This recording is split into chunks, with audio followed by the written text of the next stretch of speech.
안녕하세요. 좋은 가정 길라잡이 박현숙입니다. 오늘은 9월 16일입니다.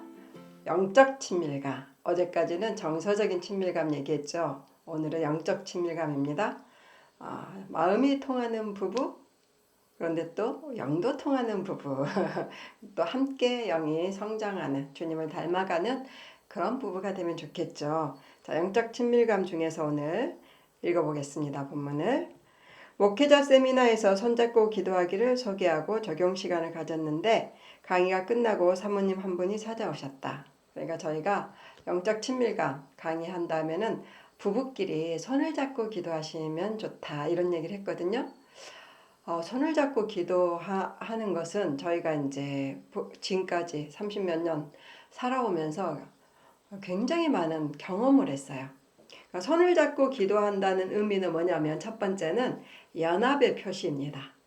당신과 내가 이렇게 영혼육으로 연합돼 있다. 특별히 영적으로도 연합이 돼 있고 몸으로도 연합이 돼 있고 정서적으로 연합이 돼 있다. 하나다.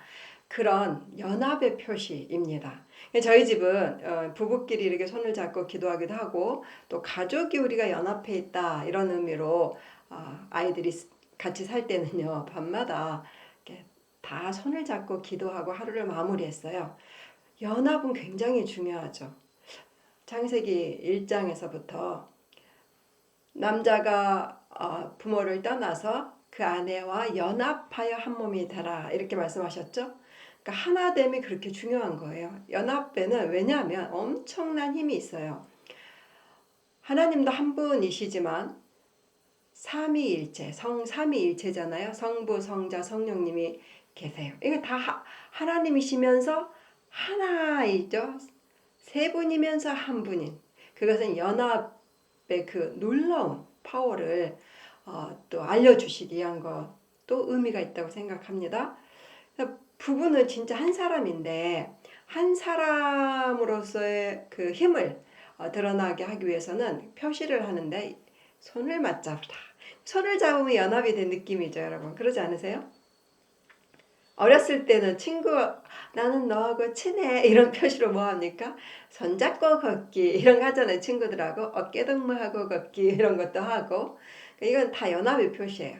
우리가 또 가족끼리 서로 사랑한다 우리는 하나다 할 때 이렇게 또 이렇게 뭔가 신체 접촉을 하잖아요. 안아주고 영적인 연합의 의미로는 손을 잡고 기도하는 거예요. 저희 신혼 때부터 사실 손을 잡고 기도를 했어요. 근데 처음에는 이 손 잡고 기도하는 것에 어떤 연합의 의미다, 힘이 있다 이런 것 때문에 한 게 아니라 너무나 갈급해가지고 너무나 그 기도응답이 간절해가지고 하나님을 전심으로 의지할 수밖에 없는 상황들이 많이 있었거든요. 그래서 나 혼자는 정말 너무 힘들다. 이 짐을 지고 가기가 더 힘든 것은 기도할 수 있으니까 괜찮잖아. 그런데 혼자 기도하기가 힘들 때도 있잖아요. 어떤 큰 문제들은 가족 안에. 그래서 저희는요. 큰 어려움이 있을 때는 그냥 우리 둘이 같이 보고 무릎을 꿇고 손을 잡고 기도를 했거든요. 그런데 너무 재밌는 것은 그럴 때마다 놀라운 응답을 막 경험한 거예요. 그 어느 때보다도 우리 둘이 손잡고 기도할 때 응답이 빨랐거든요. 이거를 그냥 삶에서 경험하게 됐어요. 그러면서 이게 무슨 왜 그럴까 하다가 연합에 그 놀라운 파워가 있구나. 예수님도 말씀하셨죠. 두세 사람이 마음을 합하여서 마음을 함께 연합해가지고 하나님한테 구하면 나도 너희들 중에 있겠다. 그렇게 말씀하셨잖아요. 그 말은 무슨 말이에요? 예수님이 우리가 연합해서 기도할 때 옆에서 아멘 하시겠다는 뜻이에요. 그러니까 함께 있겠다. 그럼 놀라운 파워가 나오는 거죠. 우리가 하나 될 때 하나님의 그 가운데 그 옆에 함께 계십니다. 그 중에 계시죠. 부부가 이렇게 연합의 표시 연합될 때 그거는 정말로 하나님의 뜻 가운데 있는 일 같아요. 그래서 그때부터 저희는요 그 의미를 알고 이제 정말로 힘들 때는 꼭 손을 잡고 기도하게 됐어요. 그러면서 이 힘을 알게 됐다는 거예요. 그래서 여러분, 그래서 저희들이 이제 그 강의할 때도 그 얘기를 하면서 부부가 손을 잡고 기도해 보세요. 이런 강의를 해요. 근데 이제 목회자 세미나에서 이 얘기를 했어요. 저희 이 본문은 아마 남편이 쓴 것 같아요. 자, 강의가 끝나고 사모님 한 분이 찾아오셨는데 남편과 손잡고 기도한 것이 처음이라고 했다. 지금 여기는 목회자 세미나. 목사님과 사모님, 목회자 부부인데도 세상에 부부가 손잡고 기도한 건 그날이 처음이었대요. 그럴 수 있잖아요. 그런데 이렇게 좋은 것을 왜 지금 시작했는지 아쉬워요. 라면서 천국 갈 때까지 남편과 손을 꼭 잡고 기도하겠다고 말했다. 손잡고 기도하는 짧은 시간에 새로운 친밀감이 일어났다고 했다. 그러니까 영적인 연합뿐만 아니라 정서적으로 연합된 남편과 나는 하나이고 우리는 동역자구나. 함께 이 사역을 감당하는 거고 함께 이 길을 가는 거구나. 그런 게 일어난 거죠. 특별히 사모님들은 더 그랬을 것 같아요. 왜냐하면 이렇게 늘 뒤에서만 있어야 된다 이렇게 생각할 수도 있잖아요. 그런데 남편하고 같이 예를 들어서 교회 일 가지고 같이 손을 잡고 기도한다. 그럴 때 굉장히 정체성이 살아날 것 같아요. 나도 사역자구나 이런. 그래서 저도 가정 안에서 아이들에게도 꼭 손잡고 가족 문제 함께 기도하거든요. 그것도 아이들에게 그걸 심어주려고 하는 거예요. 가족의 문제는 엄마 아빠만의 문제가 아니라 가족 구성원의 전체의 문제다 이런 인식을 심어주는 거예요. 동역자 의식을 심어주는 거예요. 자녀에게. 그래서 우리가 한 가족이다. 그래서 꼭 나누고 손잡고 기도해요. 부부도 마찬가지입니다. 목회자 부부가 아닐지라도 어떤 부부도 마찬가지. 자녀 문제가 아내의 문제기만 한 게 절대 아니고 또 재정의 문제가 남편의 문제인 것만은 아니잖아요. 우리가 공동의 주제이죠. 공동의 책임이 있고 공동의 의무가 있는 거죠. 가족 문제는 가족 전체가. 그래서 부부 안에서 꼭 가정의 재정 문제, 자녀 문제, 관계 뭐 여러 가지 있죠. 그럴 때는 우리가 함께 한다 그런 의미로라도 꼭 함께 손잡고 기도해 보세요. 아멘. 자, 그런데 이 응답이 빠를 뿐만 아니라 굉장히 동역자 의식이 생기면서 친밀해진다 이런 얘기입니다. 그동안 목회 사역을 함께하는 팀 같았는데 이제 진짜 부부가 된 것 같다고 말했다. 그러니까 목회자일 뿐만 아니라 부부로서 하나다 이런 것을 또 이 사모님은 느끼셨나 봐요. 근데 부부로 하나뿐만 아니라 저는 그런 생각이 들어요. 우리가 함께 목회한다. 그런 동역자 의식도 오히려 느껴야 되는 것 같아요. 사모님도 그 가족도 또 목사님도 마찬가지로 모든 가족이 그렇다는 것입니다. 그래서 여러분 기도할 때 꼭 손잡고 기도해 보세요. 부부가 특별히 이제 여러분은 재정 문제가 심각하죠. 우리 정말 삶의 내내 따라다니는 문제인 것 같아요. 그 다음에 자녀 양육 문제는 진짜 엄마만 기도해야 될 일이 아닌 거예요. 엄마도 아빠도 함께. 그러면 뭔가 짐을 나눠 갖는 것 같은 그런 또 가벼움 이렇게 짐이 내려간 것 같은. 왜냐면 함께 책임져 준다 이런 의미가 되니까. 그래서 굉장히 부부가 서로를 도울 수 있는 그래서 더 친밀감이 느껴지는 것 같아요. 나 혼자 힘들었는데 이걸 나누고 함께 기도하니까 진짜 당신이 가깝게 느껴진다. 이런 생각이 들겠죠?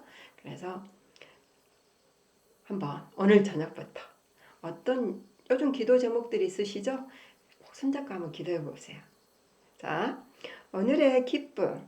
배우자의 손잡고 기도하기. 손잡고 기도하는 거 되게 어렵죠. 어색하죠. 그런데 이제 두 사람이 다 그리스도인이라면 어색하지만 노력을 해볼 수가 있는데 이제 여기서 어려운 점은 나는 이제 신앙이 있는데 배우자가 신앙이 없다. 이럴 때는 어렵겠죠. 그럴 때는요. 그래도 영적 친밀감을 그럼 누릴 수 없는가? 그게 아니라고 저는 생각해요. 그런 부부들도 영적 친밀감을 누릴 수 있습니다. 이제 손잡고 기도하기는 참 힘들겠죠. 그럴 때는 일단 배우자를 위한 기도, 제가 기도는 죽지 않는다 나누면서 얘기했죠. 배우자를 위해서 1분이라도 기도하자. 알람을 맞추고 기도 알람 맞추기 이런 게 했어요. 아마 하고 계신 분 많이 있을 거예요. 특별히 배우자가 예수님 안 믿으면 더 많이 그 기도를 하기 때문에 그걸 하실 것 같은데요. 그래 기도 알람 맞추기도 좋고 이제 기도 시간 정하기도 좋아요.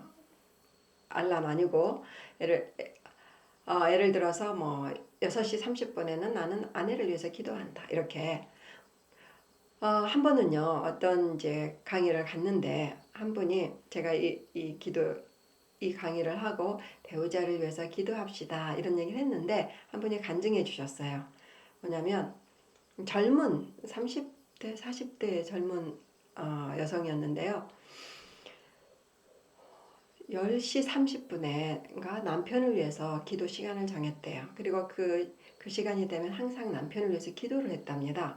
그런데 이제 아이들 다 이제 좀 자는 시간이잖아요. 근데 그 시간에 1분만 기도하는 게 아니라 아마 남편을 위해서 간절히 기도한 것 같아요.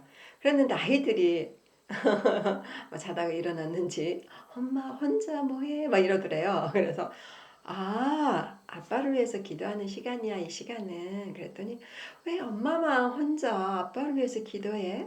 우리도 같이 기도하자. 애들이 그러더래요.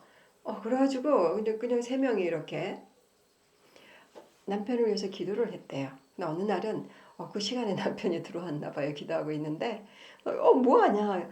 이 시간에 아빠를 위해서 우리가 맨날 기도해요. 애들이. 이렇게 말하니까 그 남편이 어떻겠어요, 여러분? 얼마나 기분이 좋아했겠어요. 그쵸? 그러더니 그러면 나도 가족을 위해서 기도해야겠다. 가능하면 이 시간에 나도 같이 와서 기도할게. 이랬대요. 자, 보세요. 내가 상대를 위해서 기도를 했는데 예수님 안 믿는 배우자일지라도 시간을 정해놓고 기도를 하잖아요. 꼭 그 시간을 모르겠죠. 나를 위해서 기도하는지 어쩐지 모르겠죠. 그러니까 알 수 있도록 한 번 정도를 보여주는 것도 좋을 것 같아요. 지금 뭐 하냐고. 이 시간은 특별히 당신을 위해서 기도하는 시간이야. 그러면서 물어보시면 좋죠. 당신은 기도 제목이 뭐야? 뭘 위해서 기도해 줄까? 이렇게. 그러면 뭐 쓸데없는 소리 이렇게 할지라도 이 세상의 사람 중에서요. 누군가 나를 위해서 기도를 해주다니. 신앙을 떠나서 어떤 종교를 떠나서 그 생각만으로도 얼마나 행복할까요? 나는 관심을 받고 있고 사랑을 받고 있고 정말 나를 사랑해주는 사람이 이 세상에 있구나. 나 혼자 무겁게 이 세상을 살아가는 게 아니구나. 그러면서 어떻게 될까요? 그렇게 기도해주는 그 사람이 좋아지겠죠. 그러면서 그가 누구에게 기도할까 하면서 관심을 갖게 될 거고, 그래서 예수님께 돌아올 가능성이 아주 많아집니다. 그래서 특별히 배우자가 믿지 않는 분이라면 더 혼자라서 기도하시면서 뭐라고 기도하시면 좋으냐면, 여러 가지 이제 남편의 기도 제목도 하지만, 아내의 기도 제목도 하지만, 손잡고 기도하는 그 날을 주세요. 이렇게도 기도해봐도 좋을 것 같아요. 어느 날 혼자 막 이렇게 눈물 지으면서 기도하고 있는데 그 손을 와서 탁 잡아줄 수도 있고, 아니면 진짜 이제 신앙이 생겨서 둘이 손잡고 기도할 수도 있고, 너무나 이 그림만으로도 상상만으로도 소망이 생기고 행복하네요. 자, 그래서 믿지 않는 배우자라고 해서 영적인 친밀감을 가질 수 없다. 이것이 아니라는 거예요. 이렇게 기도 시간을 정하고, 또 한 가지 있어요. 내가 지금 오늘도 이런 강의를 듣고 또 설교를 듣고 책을 읽잖아요. 영적인 신앙서적을 읽거나. 그러면 어떻게 하는 게 참 좋냐면, 진짜 왜냐면 이것도 저의 아이디어가 아니에요. 어떤 분이 저희가 알려주신 건데, 자기는 어떻게 하냐면 그것을 요약 정리한대요. 그래가지고 카톡으로 남편에게 보내준다. 예수님 안 믿는 남편인데도 은혜 받은 책이나 강의나 설교를 들으면 요약을 해서 딱 듣기 쉽게 요약해가지고 딱 알려준대요. 문자로 보내주는 거예요. 정말 훌륭한 아내죠. 너무 좋을 것 같아요. 그래서 글을 너무 길게 하면 안 되겠죠. 짧게 핵심만. 그래서 그 전으로 어떻게 하면 더 좋으냐면, 제가 그래서 하나 더 아이디어를 드린 거는, 남편의 장점이나 칭찬할 거, 격려할 거를 또 보내고, 여보, 당신은 참 그 이해력이 빠르더라. 오늘 이런 은혜를 받았는데, 당신하고 정말 나누고 싶었어. 한번 읽어보고 또 나에게 이걸 읽고 소감을 한 번만 문자로 보내줄래요? 이런 식으로 한번 해보면 좋을 것 같아요. 그렇게 나눠줬는데, 이 아내가 진짜 그 강의를 듣고 바로 하더라고요. 그러니까 이분들은 신앙이 아직 다르지만 굉장히 친해지는, 급속도로 친해지는 거예요. 방법을 알고 있는 거죠. 아내가 그렇게 사모하는 그분은 누굴까? 이렇게 좋은 관심을 갖겠죠. 그래서 영적으로 오히려 하나 되는 계기가 또 되거든요. 그래서 포기하지 마시라는 것입니다. 영적으로 우리는 연합하긴 틀렸어. 신앙이 없어. 신앙이 달라. 뭐 이렇게 종교가 틀려. 뭐 이렇게 하지 마시고 포기하지 마시고 방법을 찾으면 있어요. 하나님이 우리가 올바른 길을 가려고 하면 반드시 길을 알려주십니다. 저는 그걸 믿습니다. 여러분, 참 특별히 혼자 신앙생활 하시는 분들을 더 많이 격려드리고 싶어요. 영적인 연합을 할 수 없다라고 포기하지 마시고 여러분이 이미 기도를 또 상대를 위해서 하고 계시다면 이미 영적인 연합을 하고 계시는 거예요. 그래서 또 여러 가지 더 친해질 수 있는 영적으로 방법을 찾으시기 바랍니다. 오늘은 그래서 마음으로 또 실제로 배우자와 손잡고 기도하는 그런 뭐라 해야 되나 특별한 날 그런 날 되세요. 감사합니다.